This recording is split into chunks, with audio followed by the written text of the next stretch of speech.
दोस्तों, welcome to my YouTube channel Nancy Success Classes. आज हम सभी लोग क्लास 12 के फिजिक्स के महत्वपूर्ण चैप्टर के फार्मूला को पढ़ेंगे।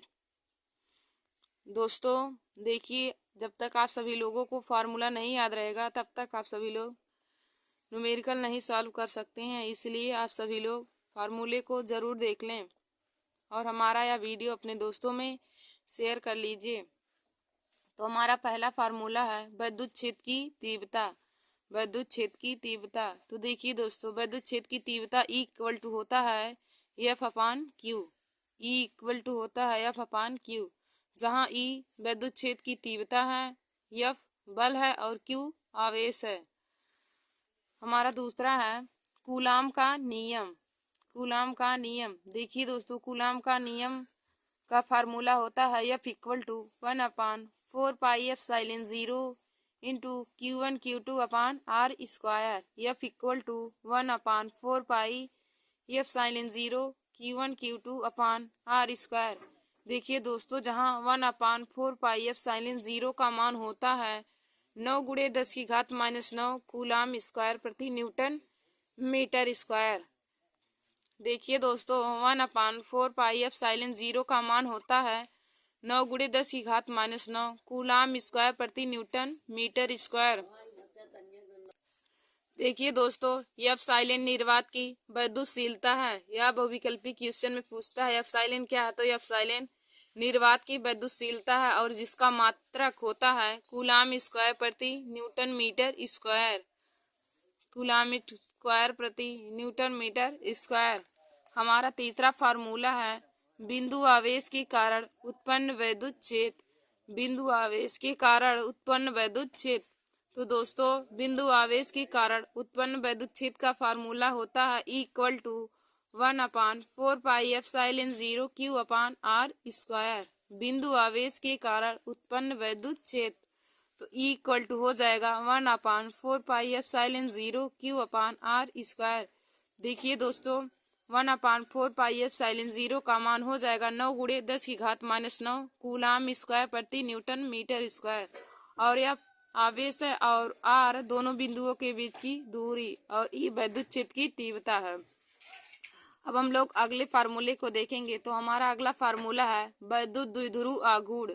विद्युत द्विध्रुव आघूर्ण, तो देखिए दोस्तों, विद्युत द्विध्रुव आघूर्ण P इक्वल टू होता है Q into 2L। P equal to Q into 2L। देखिए दोस्तों, जहाँ पर P है विद्युत द्विध्रुव आघूर्ण, Q आवेश है और 2L उनके बीच की लंबाई है। P विद्युत द्विध्रुव आघूर्ण है, Q आवेश है और 2L उनके बीच की लंबाई है। अब हम लोग आगे के फार्मूले को देखेंगे। तो हमारा पांचवा फार्मूला है एक समान विद्युत क्षेत्र में स्थित विद्युत द्विध्रुव पर कार्यरत बल युग्म आघूर्ण। एक समान विद्युत क्षेत्र में स्थित विद्युत द्विध्रुव पर कार्यरत बल युग्म आघूर्ण, तो देखिए दोस्तों, बल युग्म आघूर्ण टाउ इक्वल टू होता है PE साइन थीटा। विद्युत द्विध्रुव आघूर्ण टाउ इक्वल टू बल युग्म आघूर्ण टाउ इक्वल टू होता है PE साइन थीटा, जहाँ पर टाउ है बल युग्म आघूर्ण और P विद्युत द्विध्रुव आघूर्ण और E है विद्युत क्षेत्र की तीव्रता। तो टाउ इक्वल टू हो जाएगा PE या फिर थीटा के रिस्पेक्ट में, तो tau equal to PE sine theta. अब हम लोग अगले फार्मूले को देखेंगे। तो हमारा छठवां फार्मूला है विद्युत द्विध्रुव की अच्छी स्थिति में उत्पन्न विद्युत क्षेत्र की तीव्रता। विद्युत द्विध्रुव की अच्छी स्थिति में उत्पन्न विद्युत क्षेत्र की तीव्रता, तो दोस्तों, इसका फार्मूला E इक्वल टू हो जाएगा 1/4πε0 into 2P upon R cube. E equal to हो जाएगा 1/4πε0 into 2P upon R cube. देखिए दोस्तों, यहाँ पर E विद्युत क्षेत्र की तीव्रता है और P विद्युत द्विध्रुव आघूर्ण और R बिंदुओं के बीच की दूरी है। और 1/4πε0 का मान हो जाएगा 9 × 10⁻⁹ कूलाम स्क्वायर प्रति न्यूटन मीटर स्क्वायर। हमारा सातवां फार्मूला है विद्युत द्विध्रुव की निरक्षीय स्थिति में उत्पन्न विद्युत क्षेत्र की तीव्रता। विद्युत द्विध्रुव की निरक्षीय स्थिति में उत्पन्न विद्युत क्षेत्र की तीव्रता, तो दोस्तों E इक्वल टू हो जाएगा 1/4πε0 P/r³ इक्वल टू 1/4πε0 P/r³। देखिए दोस्तों, अच्छी स्थिति में यहाँ पे 2p होता है और निरच्छी स्थिति में यहाँ सिर्फ p होता है। अब हम लोग अगले फार्मूले को देखेंगे। तो हमारा अगला फार्मूला है गास की परमे पर। तो देखिए दोस्तों, गास की परमे होता है फाई इक्वल टू Q/ε0। गास की परमे फाई इक्वल टू Q/ε0। अब हम लोग आगे के फार्मूले को देखेंगे दोस्तों। तो हमारा नवा फार्मूला है अनंत लंबाई के एक समान आवेशित सीधे तार के निकट उत्पन्न वैद्युत क्षेत्र की तीव्रता।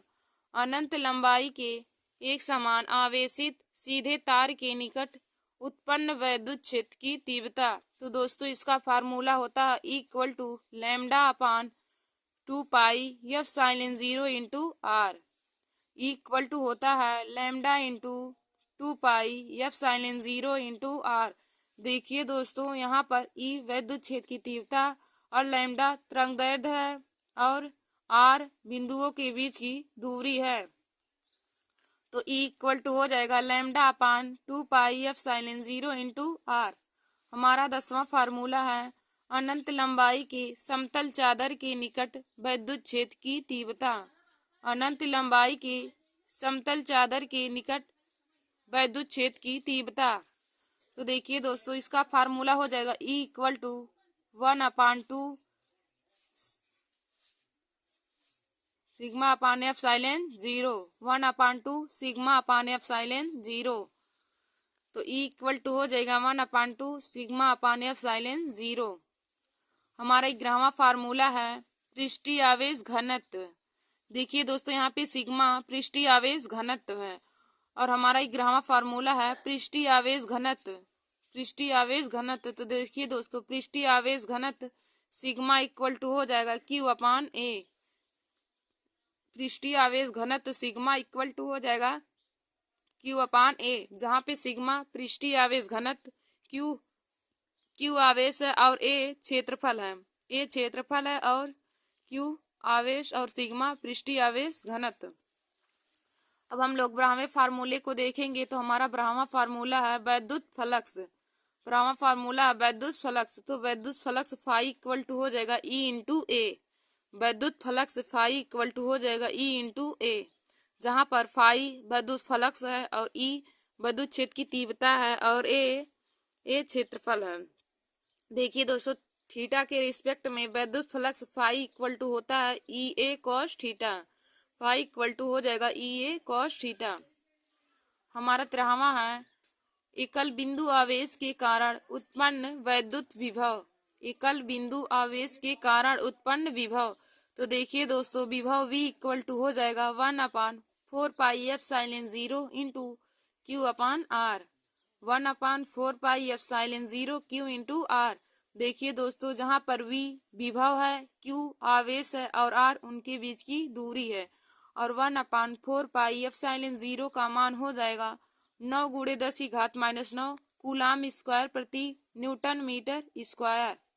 हमारा अगला 14वां फार्मूला है वैद्युत द्विध्रुव की अच्छी स्थिति में वैद्युत विभव। वैद्युत द्विध्रुव की अच्छी स्थिति में वैद्युत विभव। तो देखिए दोस्तों, वैद्युत द्विध्रुव की अच्छी स्थिति में वैद्युत विभव का फार्मूला होता है V equal to 1/4πε0 into P/r²। V equal to 1/4πε0 into P/r²। देखिए दोस्तों, V वैद्युत विभव है और P वैद्युत द्विध्रुव आघूर्ण और R चालक तारों के बीच की दूरी है और 1/4πε0 का मान 9 × 10⁻⁹ कूलाम स्क्वायर प्रति न्यूटन मीटर स्क्वायर होता है। हमारा अगला 15वां फार्मूला है वैद्युत द्विध्रुव की निरक्षीय स्थिति में वैद्युत विभव। वैद्युत द्विध्रुव की निरक्षीय स्थिति में वैद्युत विभव। तो दोस्तों, वैद्युत द्विध्रुव की निरक्षीय स्थिति में वैद्युत विभव V इक्वल टू होता है 0। वैद्युत द्विध्रुव की अच्छी स्थिति में V इक्वल टू होता है 1/4πε0 P/r² और वैद्युत द्विध्रुव की निरक्षीय स्थिति में V इक्वल टू 0 होता है। हमारा अगला 16वां फार्मूला है दो बिंदु आवेशों के कारण स्थितिज ऊर्जा। दो बिंदु आवेशों के कारण स्थितिज ऊर्जा, तो स्थितिज ऊर्जा U इक्वल टू होता है 1/4πε0 Q1 Q2 upon R square. देखिए दोस्तों, दो बिंदु आवेशों के कारण उत्पन्न स्थितिज ऊर्जा का फार्मूला होता है U equal to 1/4πε0 Q1 Q2 upon R square. देखिए दोस्तों, दो बिंदुओं आवेशों के कारण उत्पन्न स्थितिज ऊर्जा का फार्मूला और कूलाम के नियम से जो फार्मूला प्राप्त होता है, दोनों फार्मूला बराबर होता है। वहां पे केवल U की जगह पे वहां पे F होता, तो F इक्वल टू हो जाता है 1/4πε0 Q1 Q2 upon R square. और यहाँ पे स्थितिज ऊर्जा U बराबर हो जाता है 1/4πε0 Q1 Q2 upon R square. दोस्तों, अब हम लोग आगे के फार्मूले को देखेंगे। तो हमारा 17वां फार्मूला है वैद्युत क्षेत्र में स्थित वैद्युत स्थितिज ऊर्जा। वैद्युत क्षेत्र में स्थित वैद्युत स्थितिज ऊर्जा, तो दोस्तों स्थितिज ऊर्जा U इक्वल टू हो जाएगा -PE cos theta. U equal to हो जाएगा -PE cos थीटा। देखिए दोस्तों, वैद्युत क्षेत्र में स्थित वैद्युत स्थितिज ऊर्जा का फार्मूला होगा U equal to -PE cos theta. देखिए दोस्तों, यहाँ पे U वैद्युत स्थितिज ऊर्जा है और P वैद्युत द्विध्रुव आघूर्ण और E वैद्युत क्षेत्र की तीव्रता है, तो U इक्वल टू हो जाएगा -PE cos थीटा। अब हम लोग अगले फार्मूले को देखेंगे। तो हमारा 18वां फार्मूला है विलगित चालक की धारिता। विलगित चालक की धारिता, तो विलगित चालक की धारिता C इक्वल टू हो जाएगा 4πε0 K into R। C equal to हो जाएगा 4πε0 K इंटू R।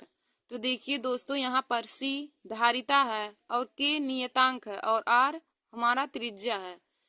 C धारिता है और K नियतांक है और R त्रिज्या है। तो विलगित चालक की धारिता का सूत्र C इक्वल टू हो जाएगा 4πε0 K इंटू R। हमारा 19वां है समांतर प्लेट संधारित्र की धारिता।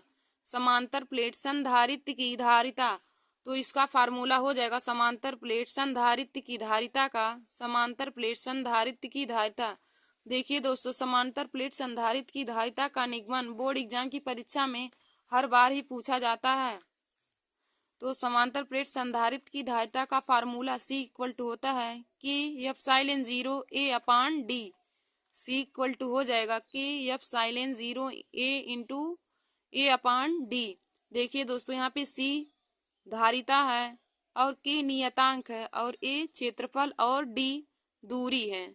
D बिंदुओं के बीच की दूरी है। C धारिता है, K नियतांक, A क्षेत्रफल है और D बिंदुओं के बीच की दूरी। तो समांतर प्लेट संधारित्र की धारिता का फार्मूला हो जाएगा C equal to KA upon D। KA upon D। देखिए दोस्तों, हमारा 20वां फार्मूला है संधारित्रों के श्रेणी क्रम संयोजन के तुल्य संधारित्र की धारिता। संधारित्रों के श्रेणी क्रम संयोजन के तुल्य संधारित्र की धारिता, तो देखिए दोस्तों, श्रेणी क्रम संयोजन का हो जाएगा 1/C equal to 1/C1 plus 1/C2 plus 1/C3। संधारित्रों के श्रेणी क्रम संयोजन का तुल्य संधारित्र की धारिता 1/C इक्वल टू हो जाएगा 1/C1 plus 1/C2 plus 1/C3।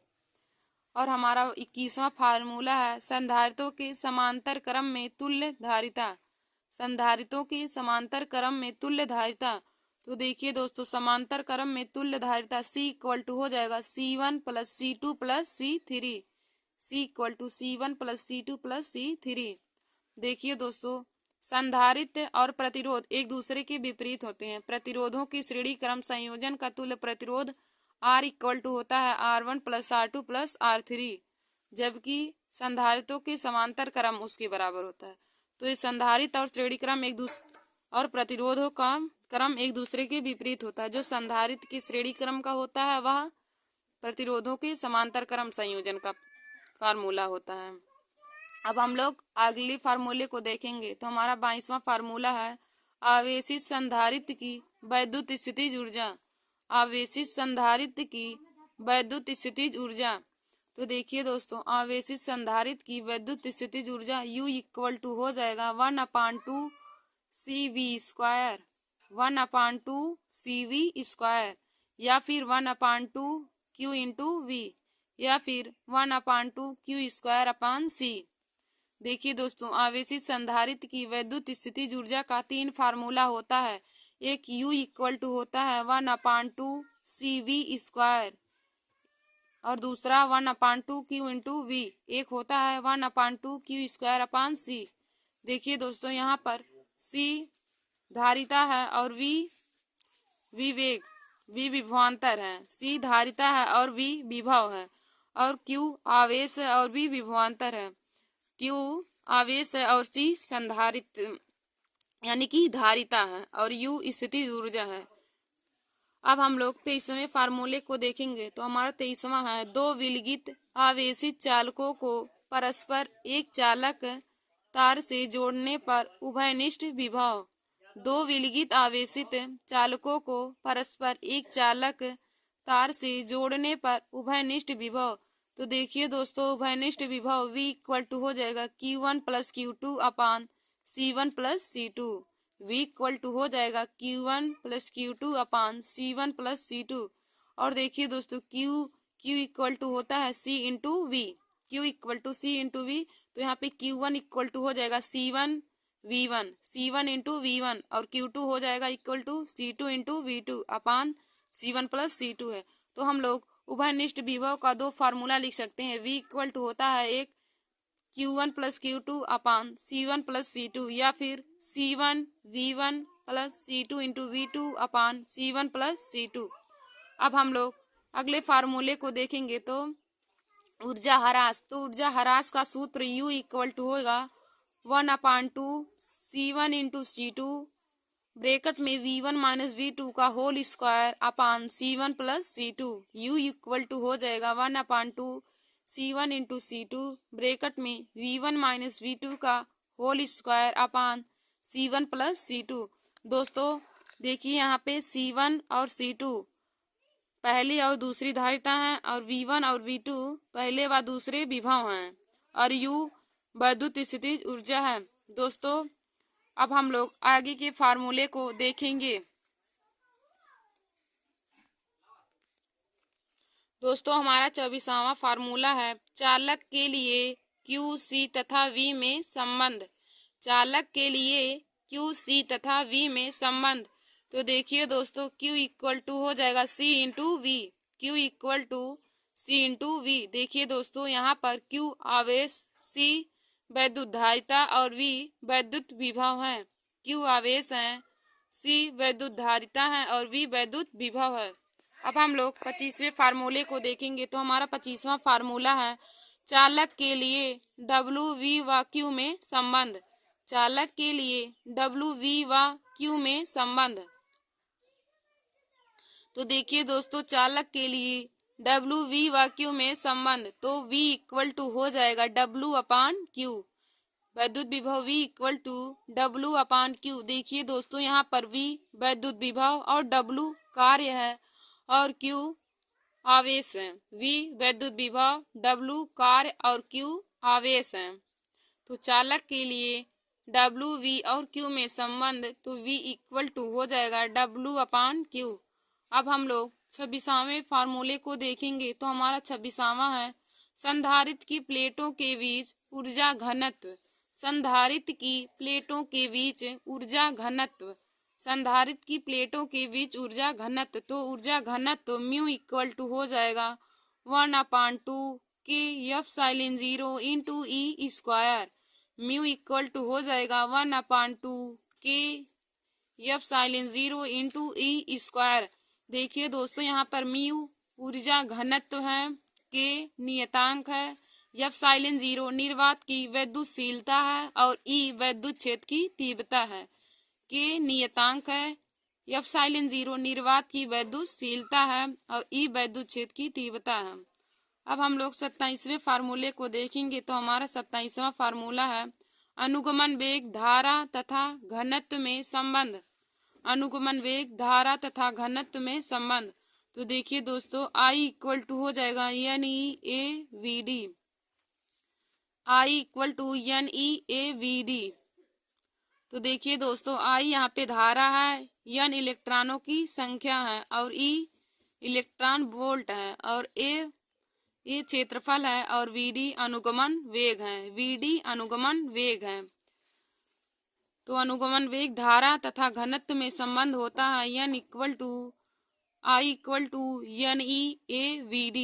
आई धारा है, N इलेक्ट्रॉनों की संख्या है और E इलेक्ट्रॉन वोल्ट है, A क्षेत्रफल है और VD अनुगमन वेग है। और अनुगमन वेग का मात्रक भी मीटर प्रति सेकेंड होता है। दोस्तों हम लोग अगले फार्मूले को देखेंगे। तो अगला फार्मूला है आवेश की गतिशीलता। आवेश की गतिशीलता, तो आवेश की गतिशीलता म्यू इक्वल टू हो जाएगा VD upon E, mu equal to VD upon E। देखिए दोस्तों म्यू आवेश की गतिशीलता है, VD अनुगमन वेग है और E विद्युत क्षेत्र की तीव्रता है। म्यू गतिशीलता है, VD अनुगमन वेग है और E विद्युत क्षेत्र की तीव्रता है। अब हम लोग अगले फार्मूले को देखेंगे। तो हमारा अगला फार्मूला है ओम के नियम से। तो हम लोग देखेंगे ओम के नियम से कौन सा फार्मूला होता है, निकलता है। तो ओम के नियम से फार्मूला निकलता है V equal to I into R, V equal to I into R. हमारा तीसरा फार्मूला है विशिष्ट प्रतिरोध। विशिष्ट प्रतिरोध, तो देखिए दोस्तों विशिष्ट प्रतिरोध रो इक्वल टू हो जाएगा R into A upon L. विशिष्ट प्रतिरोध rho equal to R into A upon L. देखिए दोस्तों यहाँ पे रो विशिष्ट प्रतिरोध, आर प्रतिरोध है, ए क्षेत्रफल है और ए लंबाई और एल लंबाई है।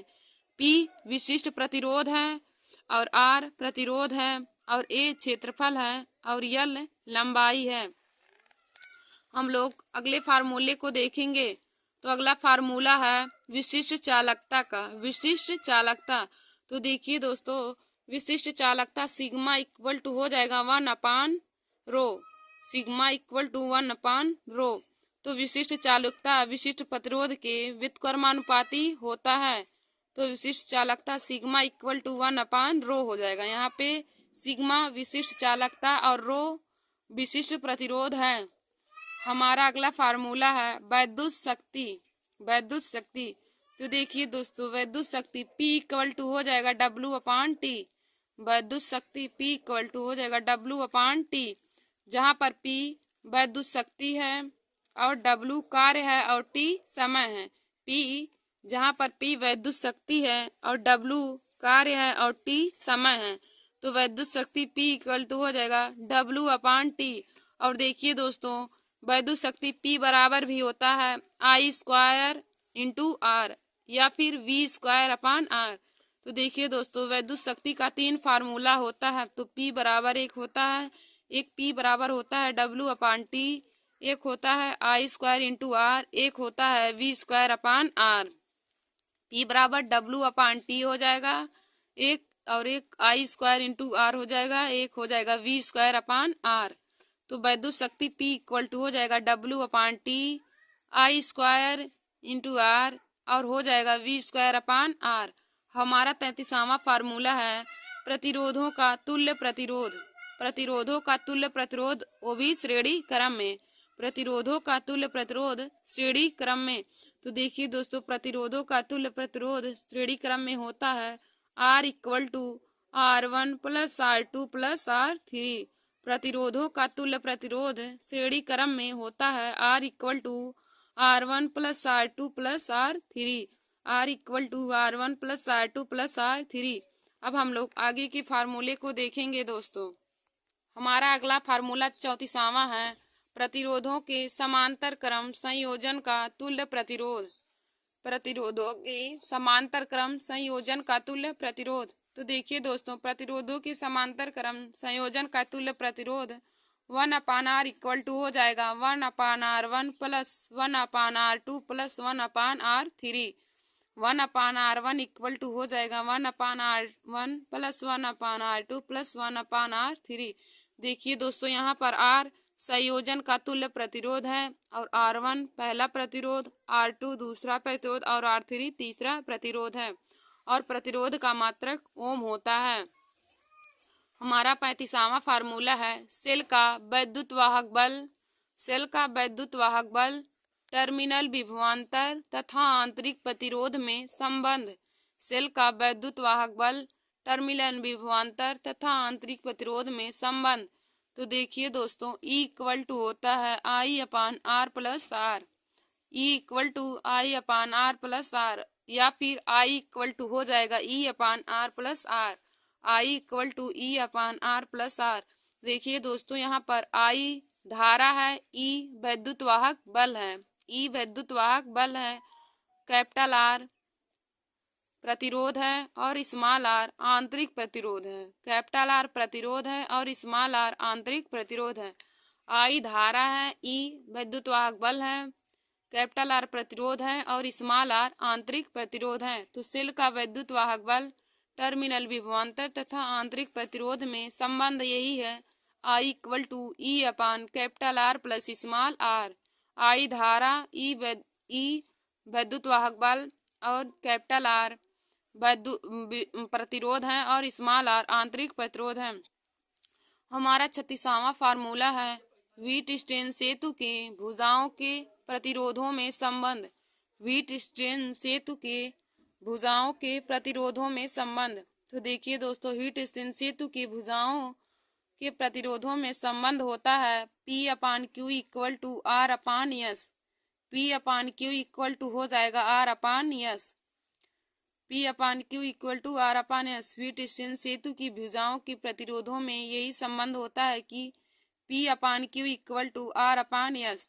हमारा 37वां फार्मूला है और आज का लास्ट फार्मूला है मीटर सेतु में संबंध। मीटर सेतु में संबंध तो S इक्वल टू हो जाएगा 100 - L/L इंटू R।